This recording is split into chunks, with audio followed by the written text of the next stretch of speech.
Está entrando no ar o Acordando para o Propósito. Vem com a gente para você descobrir 4 características fundamentais de um diácono.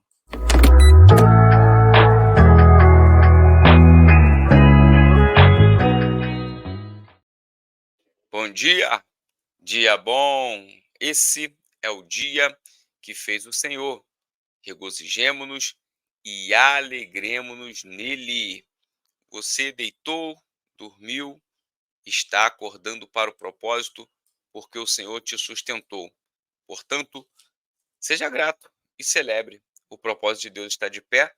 Você é propósito de Deus. É por isso que você está aqui conosco nesta manhã abençoada. Ou você que nos assiste em outro momento, nessa tarde abençoada, nesta noite abençoada, nos acompanhando para poder refletir sobre a palavra de Deus, aprender mais da palavra de Deus e também colocar em prática a palavra de Deus. Quero reforçar para você aquilo que falamos diariamente. Você veio até aqui, clique no botão de se inscrever no nosso canal, porque a inscrição é gratuita e a inscrição reforça tanto o seu desejo em participar diariamente aqui conosco, quanto também o seu interesse em conteúdos pela palavra de Deus. Então faça a inscrição no nosso canal porque é gratuito e você pode desta forma também validar, como eu disse, os conteúdos que nós estamos produzindo. É uma forma de você validar o trabalho que nós temos feito. Então peço que você faça a sua inscrição. Preste atenção, depois de você fazer essa inscrição, você vai acionar o sininho das notificações. Por quê? Porque o YouTube geralmente ele não coloca os vídeos dos canais dentre aqueles mais requisitados, aqueles mais assistidos, se você não acionar o sininho das notificações. Lembre-se, canais em que tem cunho educativo, canais com cunho principalmente relacionados a assuntos espirituais da Bíblia, o YouTube dificilmente faz uma boa entrega. Então, somente através desse engajamento todo de você se inscrever, acionar o sininho das notificações, você passa a ser notificado para poder receber os conteúdos. Aí eu vou pedir 3 ações aqui também para você depois dessas: curtir, comentar e compartilhar. Curtir, comentar e compartilhar. Agora preste atenção, você está aqui, você já vai curtir o vídeo de imediato.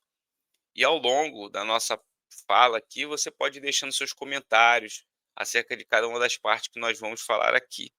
E aí eu queria reforçar para você que depois dos comentários, eu vou te fazer um pedido hoje.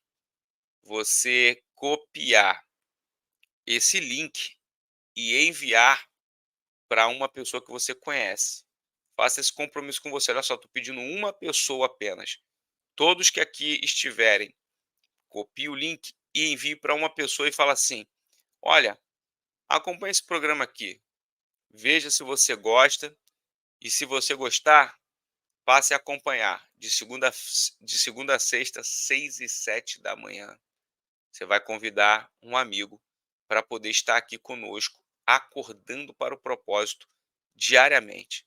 Diga para mim se você está de acordo e se você vai copiar o link e fazer essa divulgação. Conto com a tua ajuda, não para poder somente angariarmos aqui mais visualizações, mas para poder agregarmos pessoas que querem aprender mais a palavra de Deus. Hoje, sexta-feira, dia 16 de 2 de 2024, nós estamos aqui. Ou você nos acompanha em qualquer tempo. Estamos aqui na nossa sequência das nossas reflexões e estudo sobre Atos dos Apóstolos. Tem sido um tempo abençoado, tem sido um tempo maravilhoso. Nós temos crescido bastante através desses ensinamentos. É fantástico aquilo que a gente vê na construção e no desenvolvimento da igreja que vai cumprindo o seu propósito de acordo com o ordenamento de Jesus. E hoje nós vamos aqui entender que é tempo de nós servirmos. É tempo de nós servirmos. Lembre-se, eu gosto de falar, se você não vive para servir, você não serve para viver. Se você não vive para servir, você não serve para viver.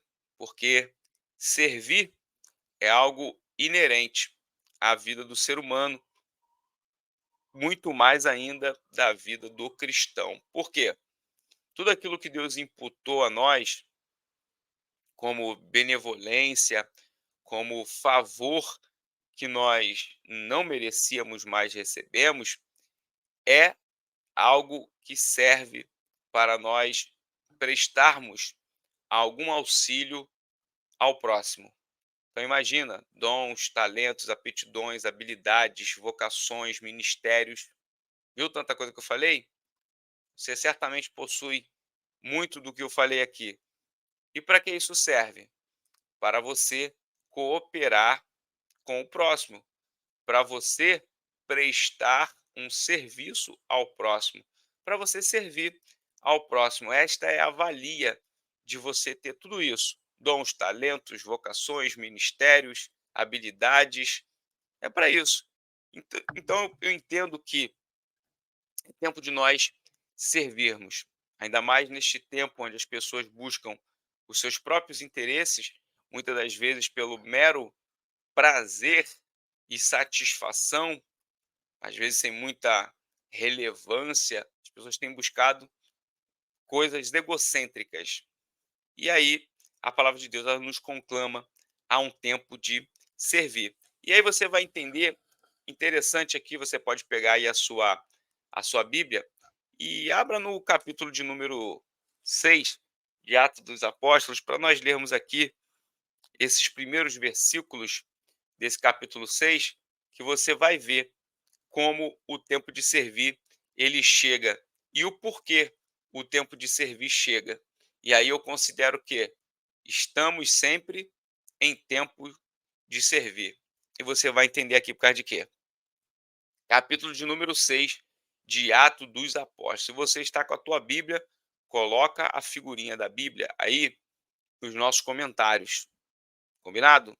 Ou você, se não achar aí a figurinha, você coloca: eu estou com a Bíblia em mãos. Eu estou com a Bíblia em mãos. Esse é o nosso código aqui de comunicação nos comentários, para poder saber que você está acompanhando com a Bíblia na mão. Você, principalmente você, que aproveita aqui o Acordando para o Propósito para fazer o seu devocional junto comigo, tá bom? Então vamos lá.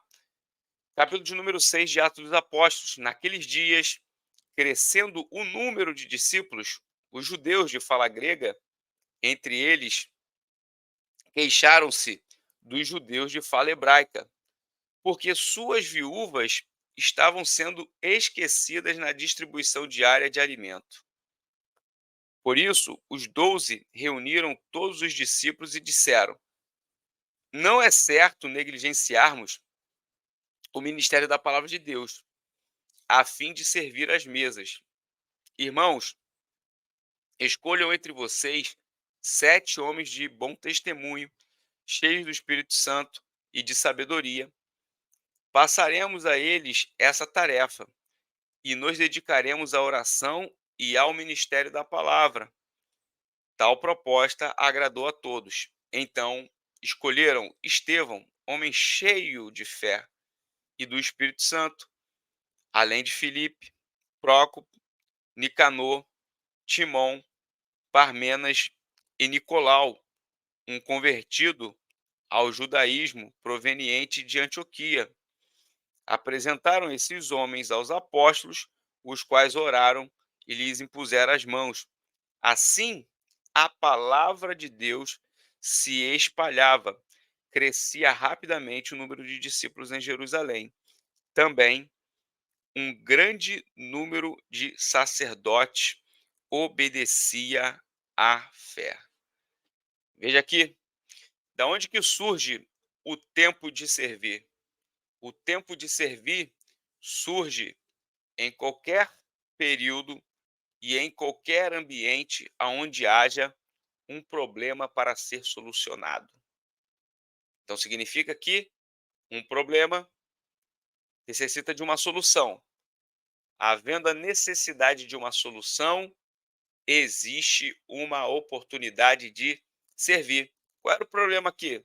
Naqueles dias, crescendo os números de discípulos, os judeus de fala grega entre eles se queixaram dos judeus de fala hebraica, porque suas viúvas estavam sendo esquecidas na distribuição diária de alimento. Então veja, aqui havia um problema em relação à demanda para as viúvas. As viúvas estavam sendo prejudicadas na distribuição diária de alimentos. Lembra do que a gente já viu até aqui? A igreja em Atos dos Apóstolos vivia de maneira comunitária a distribuição de alguns bens, a distribuição até mesmo de tarefas, como é a necessidade aqui, e também questões relacionadas ao mantimento, questões relacionadas à subsistência. Estavam todos vinculados a um propósito e entre eles se fortaleciam. Só que a grande tarefa realizada pelos apóstolos, principalmente esta do ministério da palavra, que é colocada aqui com uma grande ênfase, estava também, de alguma forma, preenchendo todo o tempo desses homens de Deus. E era algo prioritário, o avanço e proclamação da palavra de Deus. E aí, existe aqui uma demanda, o esquecimento da distribuição dos alimentos para as viúvas. Jesus ele falou sobre isso, né? Você cuidar dos órfãos, cuidar das viúvas, isso tem uma valia muito grande, isso é uma demonstração de que você é discípulo de Cristo. Aí há uma percepção aqui muito clara, uma cobrança, né, desses judeus aqui relacionados como judeus de fala grega aos hebreus aqui, né? Algumas versões usam gregos contra os hebreus, né, falando sobre essa murmuração, reclamação dos gregos contra os hebreus, mas aqui há essa representação de que são judeus de fala grega, tá certo? Para você aqui ter uma informação sobre o texto. E aí essa murmuração, essa reclamação é exatamente sobre isso. Olha, está faltando a devida distribuição, está se esquecendo da distribuição de alimentos para as viúvas. E falando que isso não é certo de ser negligenciado. Mas, ao mesmo tempo, nós vamos ver que os apóstolos vão dizer algo interessante. Olha, existe uma demanda, mas não é certo que nós venhamos negligenciar o ministério da palavra. Veja, os apóstolos não estão se negando e não estão deixando de dar importância à distribuição de alimentos para as viúvas. Não estão. O que eles estão aqui dizendo é o seguinte: olha, isso é importante, estão acatando a importância, mas eles estão dizendo: olha, nós não podemos negligenciar o ministério da palavra. O que eu entendo aqui? O ministério da palavra, dentro dessa relação de servir, ele tem um fator primordial para aquilo que Jesus ordenou. Então eu entendo que até mesmo essas atividades que nós podemos dizer que são secundárias, essas atividades de apoio, todas elas são muito importantes, porque elas possibilitam a atividade principal designada por Cristo. Cristo, ele não falou: "Ide por todo mundo e distribuí cestas básicas, ide por todo mundo e alimentai os famintos". A fala de ordenança de Cristo para o cumprimento da grande comissão dos discípulos de Cristo é: ide por todo mundo e pregai o evangelho a toda criatura, ok? Mateus 28:19, usando a terminologia ide e ensinai. Então, ide às nações, ensinai pregar o evangelho, discipular pessoas, batizando-as em nome do Pai, do Filho e do Espírito Santo. Olha só, essa é a atividade fim da obra de Deus. Anota isso daí. Por quê? Isso muda a concepção de pensar cristianismo. Isso muda a concepção da sua vida como discípulo. Pode parecer pesado, mas olha só, a igreja e os discípulos de Cristo, eles não foram ordenados para uma atividade principal de serviços sociais, de apoio social, de apoio ecológico. Não, nada do que diz respeito ao que é social, ao que é ambiental, é errado ser feito, ou pelo contrário, é algo muito necessário de ser feito através do trabalho dos discípulos e da igreja. Mas qual é a atividade principal? O ministério da palavra. Então os apóstolos vão dizer: olha, não é certo a gente negligenciar o ministério da palavra a fim de servir às mesas. Então, olha só, vamos fazer o seguinte: tem uma demanda. Qual a demanda? Servir as viúvas, servir as mesas, o trabalho operacional. Então, o que que existe aqui? Um problema. Para um problema, precisa se buscar uma solução. Como que essa solução se apresenta? Através de um serviço, através de servir. É um ato, é uma atitude para a solução de um problema. Então, diagnosticado o problema, busca-se a solução. Para poder buscar essa solução, há uma reflexão. Qual é a reflexão? Olha, não é certo que nós, apóstolos, negligenciemos a ministração da palavra. Não é correto que venhamos negligenciar o ministério da palavra para poder servir à mesa. Por quê? Ministério da palavra, atividade fim, ok? A finalidade da principal ordenança de Cristo, o cumprimento do ID, através da grande comissão. Você está conseguindo compreender isso? Mudou a perspectiva para você? Então, quando você for fazer qualquer trabalho social, ambiental, ou seja lá qual for, lembre-se, é para uma atividade fim, ok? Qual é a atividade fim? Ministério da palavra, pregação da palavra, proclamação da palavra, anunciação da palavra, fazer discípulos, batizar pessoas, almas para o reino de Deus. Isso aqui é a atividade fim, que nós estamos incumbidos aqui nesta terra. Tá certo? E aí, o que que faz? Aqui, ó. Então, irmãos, agora vamos escolher entre vocês 7 homens de bom testemunho, cheios do Espírito Santo, sabedoria. Passaremos a eles essa tarefa e dediquemos à oração e ao ministério da palavra. Tal proposta agradou a todos. Olha só, unidade no pensamento, unidade e concordância para que a causa avance. Por que será que existe essa unidade aqui? É simples. Precisa avançar a ministração da palavra. Então, os que estão envolvidos vão possibilitar aos apóstolos que haja na vida deles a prioridade em orar no ministério da palavra.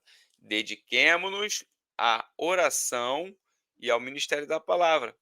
Tal proposta agradou a todos, então escolheram Estevão, homem cheio, cheio de fé, Espírito Santo, além de Filipe, Prócoro, Nicanor, Timon, Parmenas, Nicolau, um convertido ao judaísmo, proveniente de Antioquia. Apresentaram esses homens aos apóstolos, os quais oraram e lhes impuseram as mãos. Assim a palavra de Deus se espalhou. Olha só, a palavra de Deus se espalhava, por quê? Porque houve conjuntura de organização entre aqueles que estavam servindo a uma missão, em busca de um resultado, em busca de cumprir uma atividade fim, que é espalhar a palavra. ministério da palavra, proclamação, explanação. Isso é a atividade fim. Então vamos lá? As 4 características para poder nós fazermos aqui o fechamento, porque as 4 características estão no texto. Quais são essas 4 características? Veja, versículo de número 13, você vai identificar. Atos, capítulo 6, versículo 3. Bom testemunho. O que é o bom testemunho? O bom testemunho diz respeito à reputação.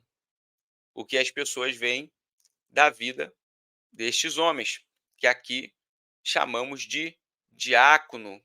Depois você pode estudar a palavra diácono, mas tem essa ideia do servir, só para poder você ter aqui uma compreensão. Então, primeira característica fundamental para um diácono, bom testemunho, que tem a ver com a reputação. Significa o quê? O bom testemunho nada mais é daquilo que falamos do evangelho, não com palavras, mas com atitudes. Essa daí também é boa de você anotar. O que é um bom testemunho? É o que você fala do evangelho, não com palavras, mas com atitudes. Então, se você consegue, através das suas atitudes, dos seus atos, das suas ações, pregar o evangelho, você está dando bom testemunho. Testemunho todo mundo dá. O que é dar testemunho? É expressar os seus atos e as suas atitudes. Podem ser corretas, podem ser incorretas, podem ser agradáveis, podem ser desagradáveis. Isso é testemunhar. Testemunhar é você dar provas através de atitudes em relação à tua vida. Agora, bom testemunho é o reflexo, a expressão através de atos, atitudes e ações daquilo que você prega com a boca e daquilo que você diz acreditar na palavra. Então, primeira característica fundamental para um diácono é o bom testemunho. 2, cheio do Espírito Santo. Cheio do Espírito Santo. Não é só ter o Espírito Santo, é cheio do Espírito Santo. Simples, porque o diácono ele precisa ter autoridade para desenvolver esse trabalho. Esse trabalho aqui é um trabalho nobre. Esse trabalho aqui é de homens de boa reputação. Olha só, não estão escolhendo qualquer um dentre esses discípulos para poder ser diácono, não. Boa reputação, cheio do Espírito Santo. Isso é, um homem transbordante, ok?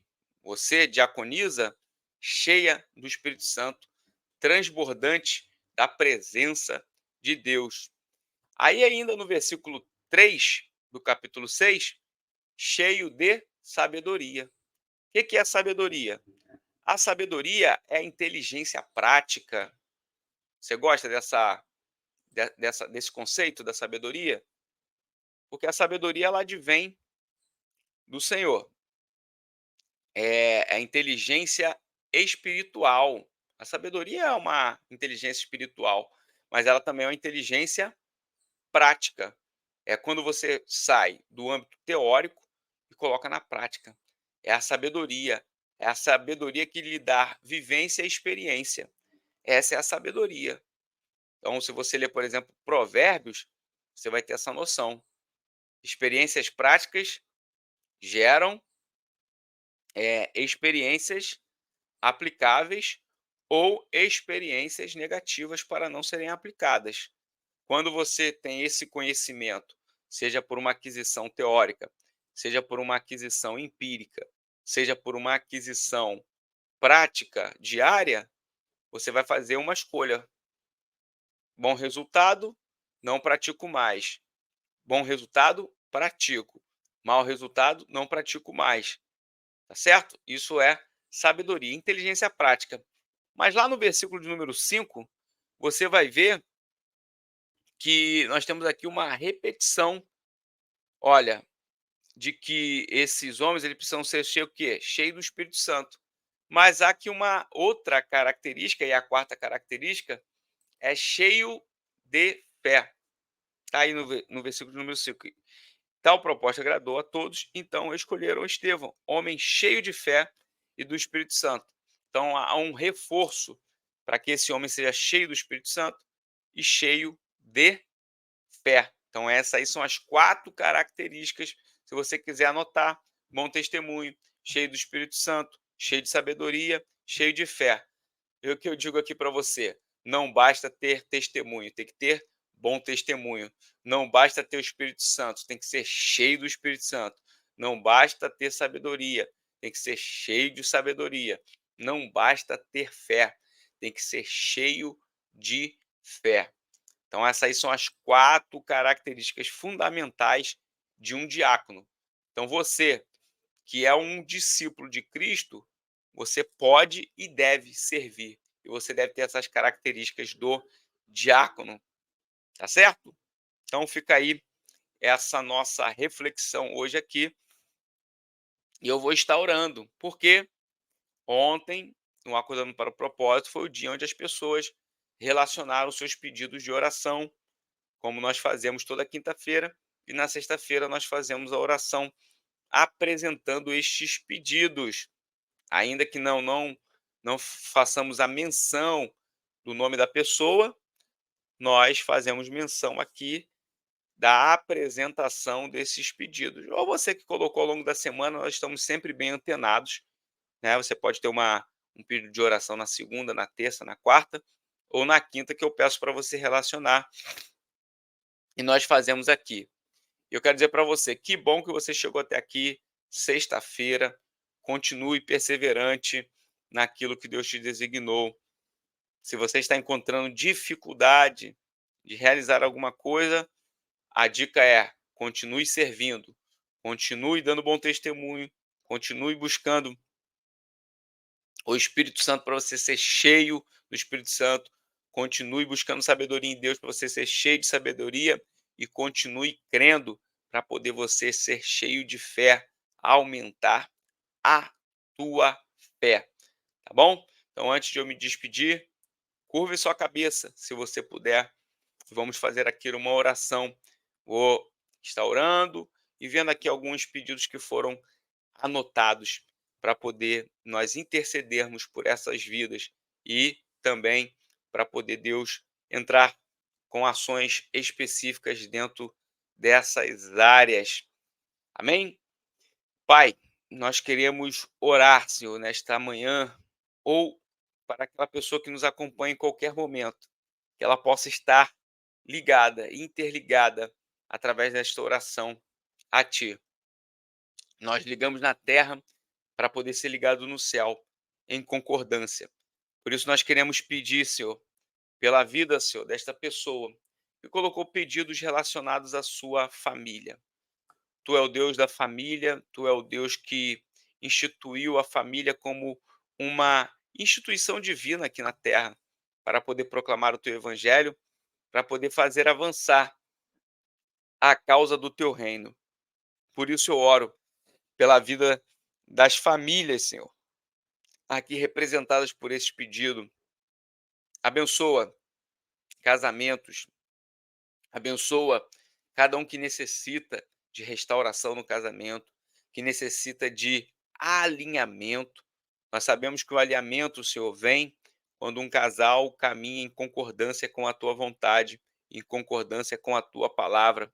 Por isso, Senhor, vem realinhar casamentos, estruturar casamentos na tua palavra, que tu venha fortalecer os laços matrimoniais da vida dos nossos irmãos, das nossas irmãs, que o Senhor venha fazer uma obra, Senhor, maravilhosa.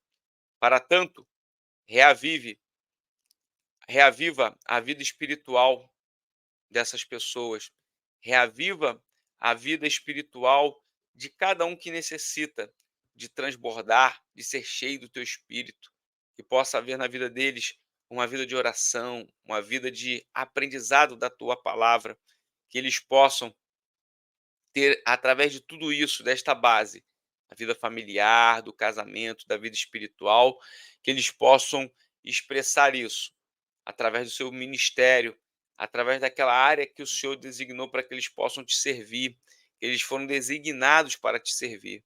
Abençoa, Senhor. Abre portas para a vida ministerial dessas pessoas, desse homem, desta mulher.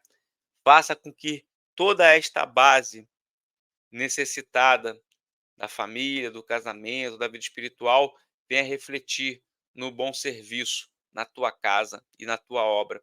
Abençoa também, Senhor, a vida que nós chamamos de vida secular das pessoas, no sentido da vida profissional, da vida material, da vida cotidiana, da relação social, que tu venha abençoar. Nós queremos também, Senhor, pedir a ti, Senhor, que venha aumentar a fé. Como nós falamos aqui, não basta apenas ter fé, tem que ser cheio de fé para te servir, para poder crer na tua promessa, para poder crer naquilo que tu tem designado para nós fazermos.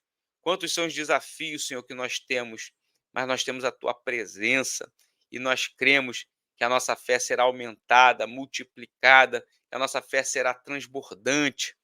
Senhor, não deixa que os nossos irmãos esmoreça, não deixa que os nossos irmãos se enfraqueça, mas faça com que eles possam estar de pé, de maneira rígida, concreta, fundamentada na tua palavra. Dê a eles, Senhor, alicerce através da oração, através da tua palavra, através dos sinais, das maravilhas. Dê, Senhor, esses sinais, dê essas direções, mas faça com que eles tenham consciência que a firmeza na caminhada, para que eles não esmoreçam, para que eles estejam de maneira concreta caminhando nas tuas promessas, é necessário ter a tua presença, comunhão contigo, a tua palavra. Por isso, Senhor, que as pessoas que estão aqui nos acompanhando possam crer no sobrenatural, possam crer na realização de maravilhas, de milagres, porque nós cremos, Senhor, que tu tem respostas que o mundo não pode dar. Nós cremos que tu tem respostas para aquilo que nós não podemos fazer.